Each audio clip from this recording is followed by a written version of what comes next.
नमस्कार, जय हिंद। स्टडी भारत में आपका स्वागत है। आज हम बात करेंगे 19 जून 2023 के शिफ्ट 1 शिफ्ट 2 एनालिसिस के बारे में। पूरा क्वेश्चन आंसर इसमें हम डिस्कस करेंगे, एनालिसिस करेंगे, तो आप वीडियो को ध्यान से अंत तक देखते रहिए।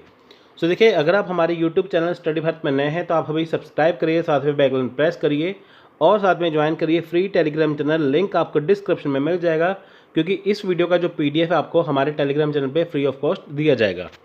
अगर देखिए, अगर आपको दिसंबर 2023 की तैयारी करनी है अच्छे से, पेपर 1 पेपर 2 का बेस्ट PDF नोट्स आप ले सकते हैं। इसमें क्या है कि ना तो आपको कोई बुक पढ़नी है, ना ही कोई नोट्स बनाने हैं। आपको ये सोचने की जरूरत नहीं है मैं कहाँ से कैसे तैयारी करूँ, कैसे नोट्स बनाऊँ।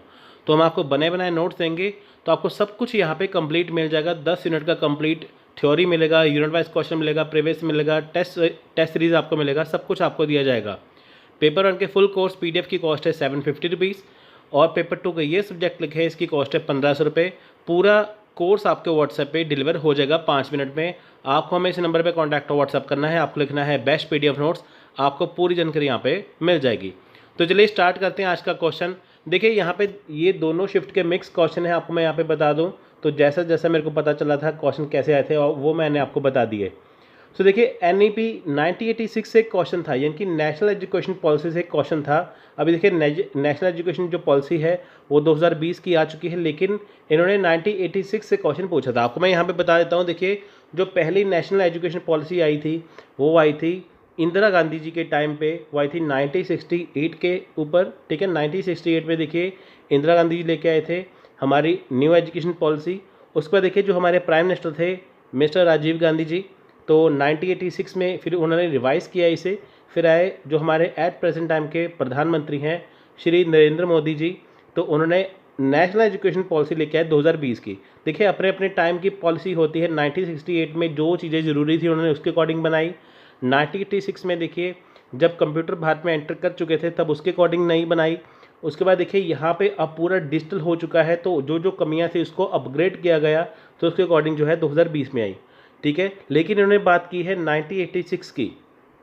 ठीक है, 1986 में देखिए जो राजीव गांधी थे उन्होंने देखिए न्यू एजुकेशन पॉलिसी लेके आए।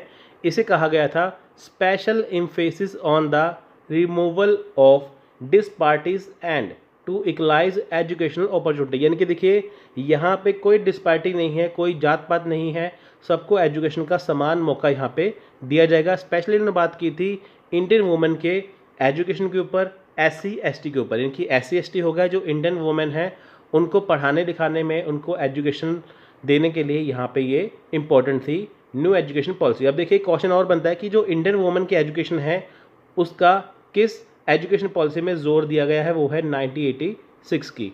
ठीक है, देखिए पहले औरतों को, जो वुमेन को ज़्यादा पढ़ाया नहीं जाता था, लेकिन आज देखिए कि हर जगह वो सबसे आगे हैं। आप देखिए उनको एजुकेशन का मौका मिला। आप देखिए हर लेडी हर जगह आगे, हर काम में आगे है ना। तो ये किससे हुआ पॉसिबल? ये हुआ नेशनल एजुकेशन पॉलिसी से हुआ।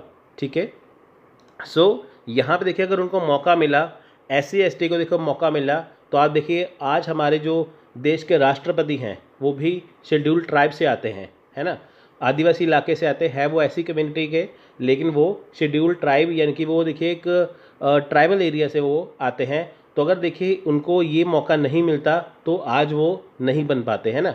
तो देखिए उनको समान मौका मिला, तो आज देखिए वो कितनी उच्च पद पे हैं। नेक्स्ट क्वेश्चन है यहाँ पे देखिए लैंड मैन वैन, इनकी जो मैचिंग करनी थी, लेकिन देखिए आपको मैचिंग के ऊपर था कि बताइए किसका करेक्ट है, लेकिन आपको मैं वाइड तरीके से बताता हूँ कि ये होते क्या है। देखिए लैंड का मतलब होता है लोकल एरिया नेटवर्क, मैन होता है मेट्रोपॉलिटन एरिया नेटवर्क और वैन होता है वाइड एरिया नेटवर्क। ठीक है, यहाँ पे अगर बात करें, यहाँ पे देखिए computer network of school, home, office, hospital etcetera are common of lands. अब देखिए जैसे मान लीजिए कि कोई स्कूल है, घर है, ऑफिस है या हॉस्पिटल है, वहाँ पे क्या है, लैन लगा होता है, LAN, लोकल एरिया नेटवर्क वहाँ पे यूज़ किया जाता है, वहाँ पे सारे कंप्यूटर से कनेक्टेड हैं। लेकिन देखिए बात आती है थोड़ा ब्रॉड करने की, जहाँ पे देखिए कंप्यूटर नेटवर्क है वो एक छोटी सिटी के अंदर है, टाउन के अंदर है, तो उसमें क्या है, मैन, यानी कि मेट्रोपॉलिटन एरिया नेटवर्क है। ठीक है, नेक्स्ट है देखिए वैन, यानी कि अगर पूरी सिटी को कवर करना है, बहुत बड़ी सिटी है, ठीक है, बहुत बड़ी सिटी उसे कवर करना है, तो वो वाइड एरिया नेटवर्क से कवर होता है। तो ये इनके मतलब हैं। नेक्स्ट देखिए प्लेगरिज्म लेवल। प्लेगरिज्म होता है चोरी करना। जब आप किसी का काम यानी कि जब आप रिसर्च कर रहे हैं तो आप किसी का बना बनाया काम उसका चुरा के अपने फाइल में या अपने रिसर्च में डाल लेते हैं बिना उसके परमिशन के, वो होता है प्लेगरिज्म यानी कि चोरी करना।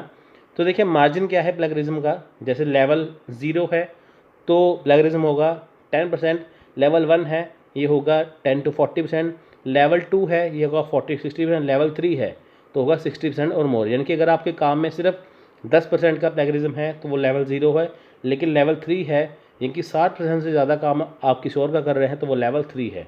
ठीक है, तो इसके ऊपर मैं डिटेल वीडियो बना चुका हूँ रिसर्च के पार्ट में, आप जाके चेक कर सकते हैं। सो नेक्स्ट है देखिए यहाँ पे टीचिंग मॉडल्स। अब देखिए जो जो टॉपिक यहाँ पे क्वेश्चन आए हैं हर एक शिफ्ट में वो मैं ऑलरेडी अपने कवर कर चुका हूँ, फ्री वीडियोस में भी पेड वीडियोस में भी, सभी में मैंने कवर किए हैं। अगर आपने वो वीडियो देखी है तो आपका एक भी क्वेश्चन मिस नहीं होगा। मैंने वहाँ पे 10 के 10 यूनिट पूरे फ्री में कवर किए हुए हैं। ठीक है, लिंक आपको डिस्क्रिप्शन में मिल जाएगा, जिनका अपकमिंग एग्जाम है वो जाके चेक कर सकते हैं। देखिए टीचिंग मॉडल क्या है, यहाँ पे देखिए बहुत सारे मॉडल्स हैं। जैसे देखिए यहाँ पे 1 टीच 1 असिस्ट, इनकी एक पढ़ाएगा एक से असिस्ट करेगा। ठीक है, एक होता है teacher 1 teacher act as a primary while other assist and support, यानी कि देखिए एक टीचर होता है पढ़ाने के लिए, दूसरा उसे सपोर्ट करता है।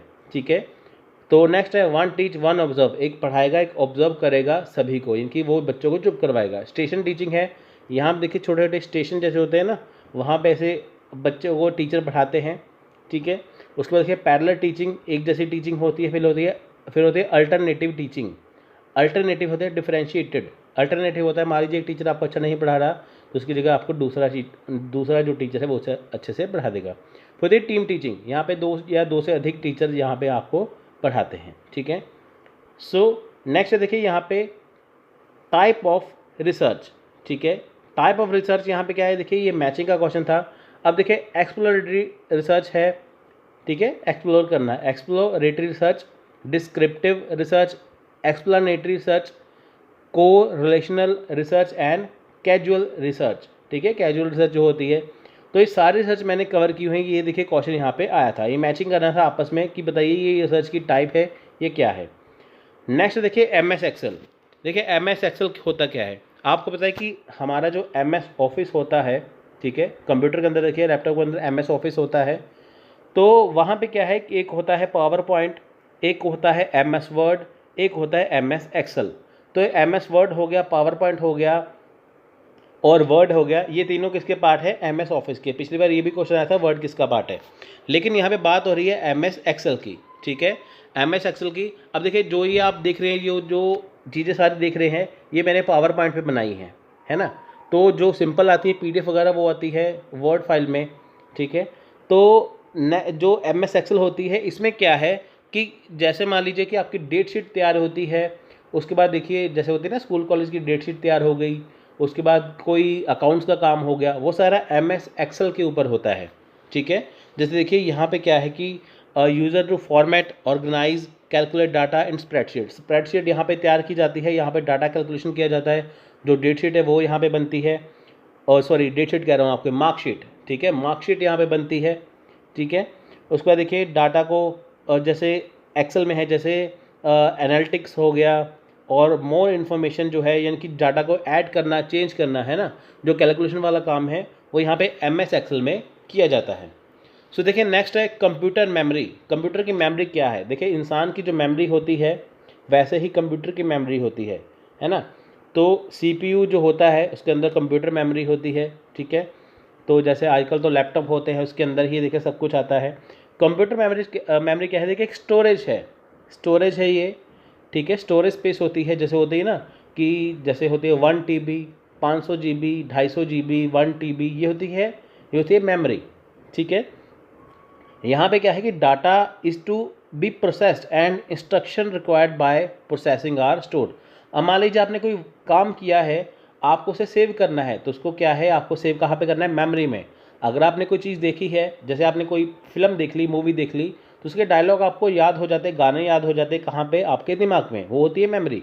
ऐसा ही कंप्यूटर के अंदर आपको कोई चीज़ डाउनलोड करनी है, रखनी है, कोई काम करना है, वो इंपॉर्टेंट है, तो आप उसे रख सकते हैं मेमोरी के अंदर। ठीक है, मेमोरी नहीं होगी तो आपका वर्क सेव नहीं होगा। अगर मेमोरी कम है तो आप उसे कम ज़्यादा कर सकते हैं।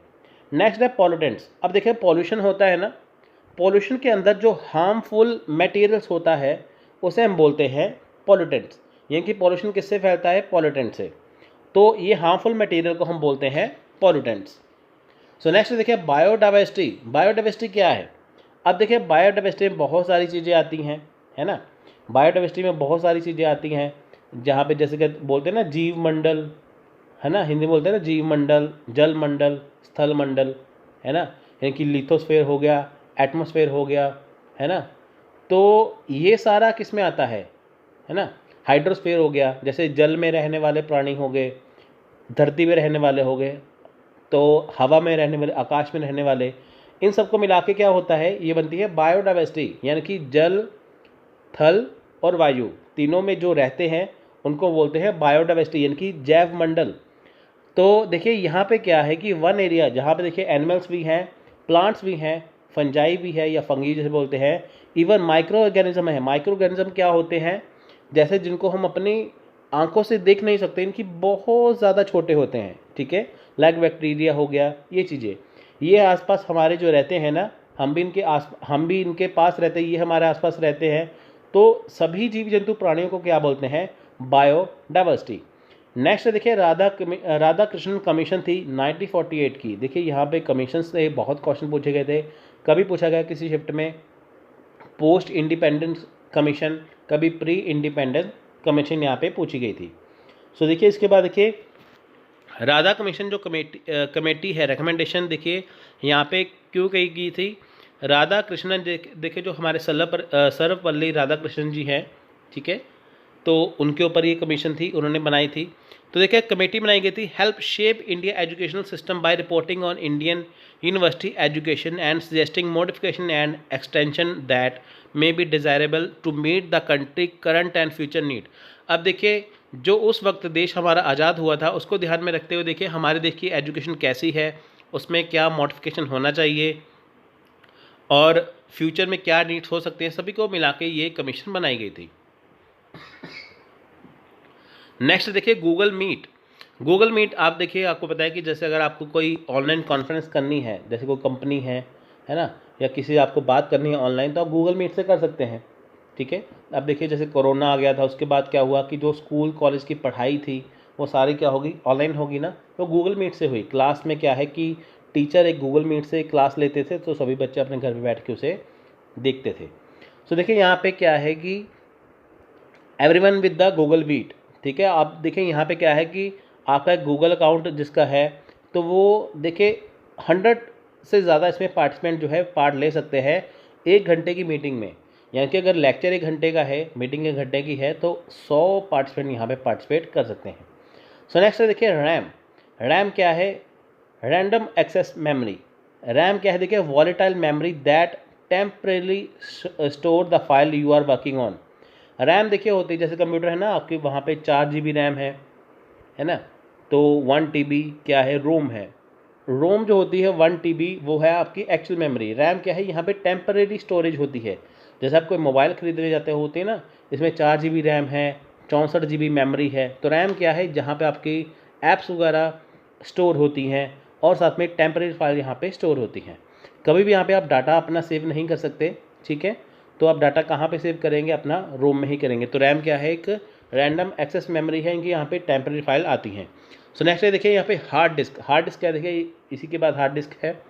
हार्ड डिस्क क्या होती है? देखिए इंटरनल एक्सटर्नल 2 तरह की होती है। एक होती है कंप्यूटर लैपटॉप के अंदर लगी हुई, एक होती है बाहर। तो देखिए ये नॉन वॉलेटाइल स्टोरेज डिवाइस है, ठीक है। तो यहाँ पे आप देखिए बड़ी बड़ी फाइल यहाँ पे आप सेव कर सकते हैं, स्टोरेज को मेंटेन कर सकते हैं, ठीक है। अगर आपके पास डाटा ज़्यादा है तो आप 1 TB 2 TB 500 GB में कुछ भी इसमें डाउनलोड करके रख सकते हैं, तो वो होती है हार्ड डिस्क, ठीक है। सो ये थे क्वेश्चन 19 जून के। अगर आपको वीडियो अच्छी लगी है लाइक करिए, शेयर करिए, चैनल को सब्सक्राइब करना मत भूलिए। सो आपको अगर इसका PDF चाहिए तो आप हमारे टेलीग्राम चैनल से डाउनलोड कर सकते हैं। सो मिलते हैं अगली वीडियो में, तब तक के लिए जय हिंद, जय भारत।